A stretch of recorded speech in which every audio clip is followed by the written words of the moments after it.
Your your personal AI journey didn't start with a board directive, like no senior told you, Kenny, look into this, but it came from curiosity and user adoption.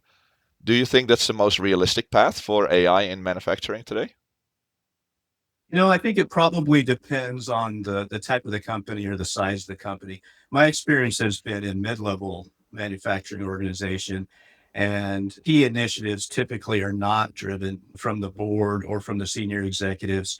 And especially something cutting edge like AI isn't something that I would normally expect a directive. You might get the questions where someone says, "We've heard about AI. Are we doing anything with it?" And you want to be able to answer that. But sure, in my case, it was just something so interesting, and it was so natural for me to jump in and start playing with it, even as a hobby before I had any use for it at work. I was already trying this stuff out. But then, it did come a time where it's gotten prevalent enough that people were seeing it. ChatGPT was in the news. You started to see Microsoft advertising their Copilot.